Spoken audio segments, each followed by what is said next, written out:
Hi everybody, welcome to another Furniture Painters Unite UK member spotlight, and today we have the lovely Barbara from Sexy Pixie Creations. Yes, you heard that right, Sexy Pixie Creations. Hi Barbara. Hey, Elena, how are you? I'm fine. Thanks for joining me, and Thank thanks you for so much agreeing for to do having this. me. Thanks for having me. So we're going to have a poke about your life as a furniture painter and That's find right. out everything there is to know about Sexy Pixie Creations. So first of all, how did you get started? Oh, I got started about 3 to 4 years ago now, and it was really. I'm actually a hobbyist, so I do this as a hobby, really. And I had a pine sideboard that I wanted to do something different with. And I had a look on the internet to see what I could do with painted furniture. And so I managed to find some pictures and I painted my first sideboard ever. And I thought, hey, this is so much fun. Let me carry on with it. And of course, as you know, with the furniture painting world, there are so many techniques that you can master. So I did the painting and then I thought, oh, let me see what else there is. So I got into the decoupage, and then I just got into the textures side of things as well. So really, I'm still on a journey, but I'm loving it. I really am loving it. Fantastic. So when you said that you're a hobbyist, what you mean is you have a full-time job as well. Correct. And Yes. then this would be So would it be correct to say this is your downtime? yes, indeed. So this is my relaxation time that I then, halt my daytime job over the weekends, obviously. And when I get a bit of free time, then I do this as relaxation. So I normally get some time in on a Sunday, or when I take holiday, or we don't go away or anything like that, then this is when I do this. But of course, as you know, and any furniture artist knows, you stack your garage and your house full of furniture because you see that piece that you think, oh, that's going to be so great and looks so great with that particular Yeah. technique. So you don't have any space left in the house. So invariably, what happens? You have to sell it, unfortunately. So yeah, and then of course you get drawn into more of what the full-time furniture painters do, and they Yeah. are then fully fledged into their Etsy businesses or they have a brick and mortar. So I'm delving into it slowly but surely, and I really am enjoying it. And would you like someday I was interviewed Shona Murphy last week, and she said she liked it so much that she actually made the decision, quit her full-time job that she's been there 10 years and walked away from Wow. it to become a full-time furniture painter. So have you any desires to do that? I would love to, and I'd love to build up my clientele Yeah. to enable me to do that. But as I say, I'm only doing this as a hobby at the moment. I'm slowly but surely getting clientele in. But yes, I'd love to one day. And your accent is very clearly not English. So, well, you speak English, but it's not an English accent. So, where are you originally from? So I'm originally a South African German, really. Born and bred in South Africa, but in a German household. And we came over to the UK in 2002. And we've been here ever since and thoroughly enjoying it over here. Oh, very good. There's a big furniture painting community, I think, in South Africa, isn't there? I know that Furniture Painters Unite has got a South African branch. Yes, so I'm one of the admins for the Furniture Painters Unite South African group, and they do have a very big community out there Yeah, in it's South great to Africa. see, isn't it, that Yeah, it is global, yeah. a global phenomenon, as they say. Phenomenon, yes. Phenomenon. So your work, you've developed a great style. You know your own style, which I love. I'm still trying different styles, but your style is it's very unique. But it's also when I see your things, I know that you painted them. You know, when you're scrolling and I come across, I know that that's one of your pieces. Your stuff's very, very colourful. And do you do that? Is that a purpose thing, or is that just, do you set out in your head, Um, say, I'm going to paint this very colourful, or is that just naturally how you paint? It depends on my mood. So if I go really colorful, it's just me trying to experiment with different Yeah, colors, different techniques, and see what the end result is. And sometimes it surprises even me.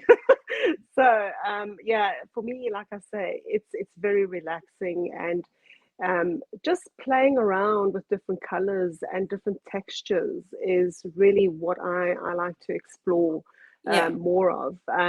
So whether I have a particular style, I'm not sure. But yeah, it's great that you say that you can already distinguish when you see one of my pieces that it's one of mine. So that's great. yeah. Well, your stuff, it's definitely not minimalistic and flat No, and no. one color. So it's definitely not that. It's very eclectic, very colorful. Lots of different. I mean, you would use lots of texture, but then you would also use lots of pattern. Yes. Yeah. Yeah. Which yeah, I'm not a one color kind of girl. So I like to put a bit of variety of color into my pieces. Absolutely. yeah, and you would use like a lot of texture and color, and then you would do say Harlequin, black and white, um, like next to that, which I think is great. You don't just limit yourself to one thing. You add pattern and the monochrome, like the black and white. I'm trying to think of the name. I can't remember the name of your piece, but it was very, very colourful. And then it had the Harlequin on it. I Oh, think yes. Yeah, that was the Alice in Wonderland piece. that was That was beautiful. basically, I just tried everything and anything there, really. That was just a pure inner child. My inner child really came out. And, I just thought, to hell with it, just go for it. And I did. And of course, I did the decoupage on the side with the material. I used the molds to frame the materials in, and also the insides of the drawer. So the inserts of the drawer, those are framed in also with material. And then as you open the writing desk, excuse me, where you actually write the flat piece, there I did some decoupage with Alice in Wonderland goodies as well. And the inside was all different color material, different colors as well. So Yeah, it was yeah, wonderful. That piece thank sold, you. didn't it? Tell me the story about that piece. Indeed. So it sold, and it sold to a couple in the US. Um, and he bought it for his wife. She's a writer, and she wanted to take up her writing again. And she saw my piece on Etsy, and they purchased it. And then, of course, I shipped it over to America. So that in itself was a very interesting experience. As a private individual, I don't ship across the seas as such. Yeah. It's all here within the UK that my clientele are. So that was an interesting experience, and yeah, it's definitely broadened my knowledge now. I mean, we ship ordinarily with my day job. We do a lot of shipping overseas and what have you as well. Anyway, but just to know with Brexit, all the paperwork that you have to have in place in order to ship it from the UK to the US. Yeah, I learned a lot from that particular exercise. I think you were very brave, shipping it to the US. I haven't been that brave yet. It scares me, it just frightens me. So I think that's wonderful. But also, what I loved about that story was he had bought that for her. Was it a surprise? Did she know? Yes, that's correct. Yes, That's it so was a romantic, surprise. isn't it? I want to Yeah. find Oh, one of him. Have they got yeah. brothers? Um, He was a lovely gentleman, yeah, really. because he And said, didn't he say that he didn't, when you said about shipping it to America, you weren't sure, and he said it didn't matter what it cost. Nothing was going to stand in the way of him buying this for her, because she loved it so much. So that is, absolutely, yeah. yeah, I love that story, but it's also great testimony to your work. That's, that, like, you must have just been filled with confidence I that, was over the moon, to be very honest with you, when it sold. But even more so to find out that it's going to the US now. of course, I had to break the news to him that he had to unfortunately pay for the shipping, and he didn't have a problem with that at all. So Yeah, I think from my point of view, it was the excitement, A, that it had sold. But then, of course, the newer challenge was, oh, how do I get it over there yeah, without it being damaged or anything like that? So it was really the whole exercise then to have a look at what packaging I could source for the mhm, piece, and what sort of packaging I had to put inside the box just to make sure that it's a sturdy container and yeah, environment really for the piece. Yeah, and then it was just organizing the courier to come and pick it up. And of course, there is always a little bit of sadness when the doors on the van close and off yeah, your piece goes, because that's not quite where the anticipation stops. It's only then, really, that you know you get a little bit nervous and you think, well, is it going to arrive in one piece? Is it going to be damaged? What is it going to end up mhm. as? And it arrived in the US, and he actually took a picture of his wife unpacking the piece with a Oh, big that's smile on lovely. her face. And that for me was the Oh, ultimate high. It was just to know that it arrived and she really loved it. yeah, and it will be loved. I mean, it will be. She'll treasure it, and she'll love it. And you created that, so that goes back to us using furniture and recycling furniture and upcycling Correct. furniture. Yes. That it is going to be loved by somebody for many years to come and not discarded or threw away. So that's brilliant. So have you any plans to set up an international courier service? And then I can add we'll ship to America and everything. I think at the minute I have no, I'm not going, I'm only shipping UK because like even the UK, I know I'm in Northern Ireland and has to go across water, but I can't sleep until it has arrived. I don't know if my nerves would hold out um to go to America. I did say to him that I'd love to come and deliver the piece myself if I could, and he was If all you would for pay it. for But that. I would love to have done that. Yeah, that's brilliant. And just speaking about America, so you do something that I don't know any other furniture painter does this, but you import your own paint that you love. So it's DIY paint, is that right? Yeah, it's Debbie's Design Diary DIY paint. Um, Now, it's a chalk paint, and I would think that the closest paint that comes to it is the Annie Sloan. But the reason why I purchased it is because it's a chalk paint, and when you spray water onto it, it naturally um, blends in with the other chalk paints that you All right. I've that you never I've paint never on had it. the pleasure. I've never had the Um, pleasure of using it. Is it a mud paint? No. Is it no, Um, not clay? no, it's a chalk Oh, paint. So when you paint with the DIY paint and it dries, and you then take another DIY paint color and you carry on painting over the dried DIY paint and you mhm. spray water on it, the two colors actually blend together. Oh, So it reactivates itself yes. again, which is really, really nice to work with, and it's just beautiful. It really is. But Helena, there are so many new paint products Mhm. on the UK market at the moment that I haven't even tried them yet. So I really do need to purchase some of the locals and have a look and see how they work. So I'm pretty sure there is a product close Somewhere. to the DIY paint here on the UK market as well. But I think that's great. That says a lot about your work, that you will go to such lengths as to pay a great expense to get this paint brought over from America to you, just so that your work looks and feels how you want it to look and feel, if that makes sense.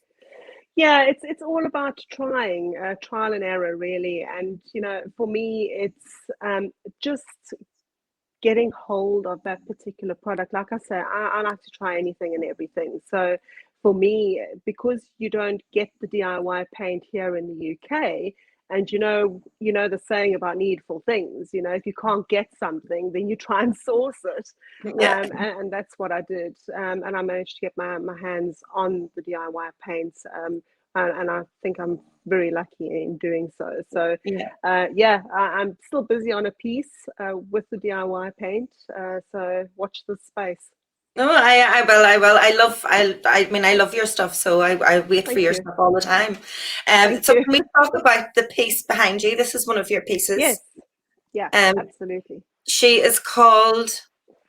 So this is a piece named after my daughter Fabienne.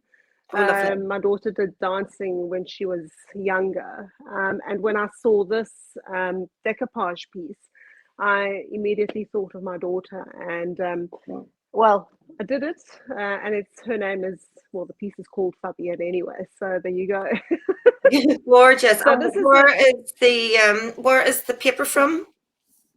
So this is a redesign by Prima paper, and I think it's called Ballerina, Okay. or Dreamer. I think it's Dreamer, either Dreamer or Ballerina. I can't remember now.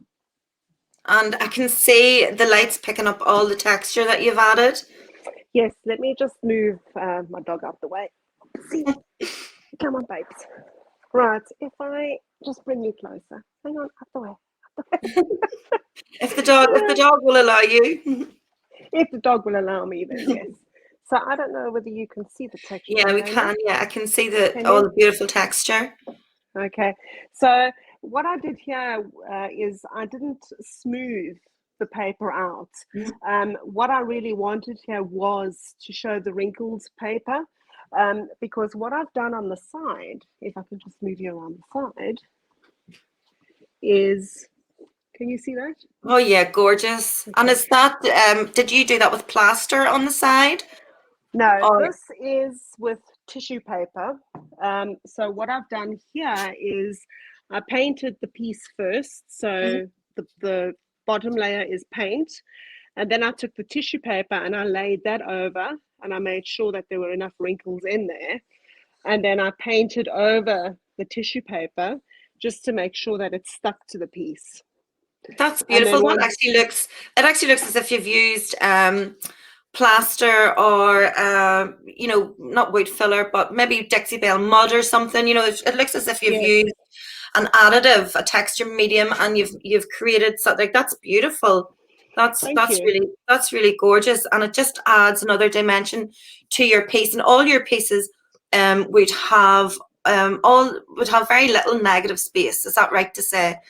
That's All your correct, yes. pieces, you would do the sides and the top, and it's not you don't just do the front of your pieces. You put as much effort into the sides and the top and the Correct. places that you don't see. Yeah. Um, so that's absolutely beautiful. I really love that decoupage image. I might have to go and buy one now. Yeah, I'm and the such a top sucker. is just the top is just natural. I didn't do much with that either. It's just My bank natural. account, my bank account. I just heard my bank account screaming when I said I'm going to have to buy more decoupage. My bank account said, no, But no, really, you don't Helena, need. there's loads of decoupage products on the market, and you just can't get your hands on the product quick enough, Yeah. just simply because there's so much. It's beautiful, really, really beautiful products out there. Yeah, Heike Morrow. I interviewed Heike the other day, and Heike she's a Mint by Michelle ambassador, but she's also now teamed up with Bubblegum Yum, Wow. and they have just, I think yesterday they brought out 45 new papers. Yesterday, and I thought, Gosh. oh no. You can't keep up. Straight away, I thought, oh, I love them all. I thought, oh no. So, so what they're doing is they're working with artists, and they're taking artists' paintings and turning them into decoupage papers in conjunction Lovely. with the artist, which I think is brilliant, and I can't wait. Wow. Oh. I'm hoping our Heike brings out her own as well. Do you Oh, that's so do exciting. you do art as well? Do you draw, paint, or is it just furniture? I can't draw to save my life, I which is find that awful. I find that hard to believe because you are so bloody creative and talented. I I find that can't hard draw to to believe. save my life. but I am in a creative group, in the Worn to Whimsy creative group, and Oh as yeah. you know, Llewellyn's work is fantastic, Yes, and you champions everything for people who are watching that haven't that haven't absolutely, came across her. Warren Whimsy, yeah, she hand paints landscapes, oh, snowscapes. What else does she beautiful. do? Beautiful, Oh, just she does waterfalls and landscapes yeah. and mistscapes as well. She's just so very talented. So, She's very talented. um, So that's is that a subscription group if anyone is thinking that they might want to join her group? yes, that's her subscription group. But she also did a live with AJ's Vintage Designs a couple of years ago, where you could paint along. And that was, she's also very well known for her waves, you know, her seascapes. Oh yeah. And she did that with us. And that was also a lovely experience where she took you through step by step on how you actually create the waves and how you get to that seascape, if you like. Oh lovely. And that we did over 3 sessions. And that was before she started her subscription group. So they are available, I think, on YouTube. All So right. she did it together with, in collaboration with AJ's Vintage Design. AJ's Vintage Yeah, it's Design. a vintage design, yeah. Correct. So yeah, just have a look on YouTube Oh, and thanks. I please do didn't. your I homework. didn't. Yeah, I didn't know. I will check that out because I didn't. I didn't Yeah, know that, you had done that. So I will definitely check that out. I love watching. I love watching people create. I love watching people paint. I mean, I know that's for a painter, it's like a busman's holiday, but I actually I quite like watching people. I'm trying to think of who I watch the most. I suppose I watch Dion a lot. Dion Woods. I watch her doing her Joan canvases. Woods is very talented. Yes. I watch Quita Allen all the Yeah. time. I love Quita. And Joyita Upchurch. Do you know if you know Yes. Joyita? Yes. Queen of Colours. Well, yeah, Hmm. that's that's how I spent my evenings, folks. Not all rock and roll here. I know I tried to put across it's all rock and roll, but it's really not. It's me on the sofa with my cornflakes watching somebody else eat while I'm Oh waiting for my dear. plate to dry.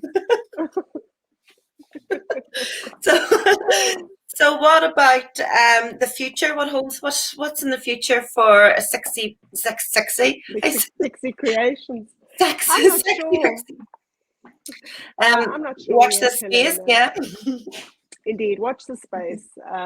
Like I say, this is my hobby at the moment, and I'm just trying to build up my clientele, and just get a little bit more practice in. And also, I love to do commissions. Yeah. So I've done 2 commissions already, and yeah, if people are interested, give And me where a are you call. based in the UK, Barbara? So if people are looking to find you, where are you based?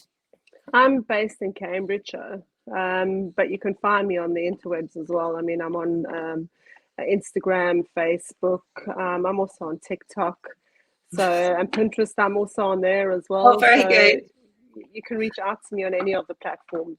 And you have an Etsy shop then if Etsy anyone shop is too, yes. interested in Yeah. purchasing any of your designs and shipping them to America, although next time you will have to deliver in person. Absolutely. I'll make a point of that. Yeah, I don't know what the difference in price would be just for shipping or flying you over. I might try and sell Oh, that. Fly me over, it's cheaper. It's cheaper than shipping. yeah. Can meet the artist in person. Well, listen, Barbara, I'll not keep you any longer, but thank you so much for doing this. It was lovely to speak to you and find out more about you and see your wonderful work. And we'll speak again very soon. Thank Thank you so you. much for having me, Helena. No worries. Cheerio. Bye. Bye.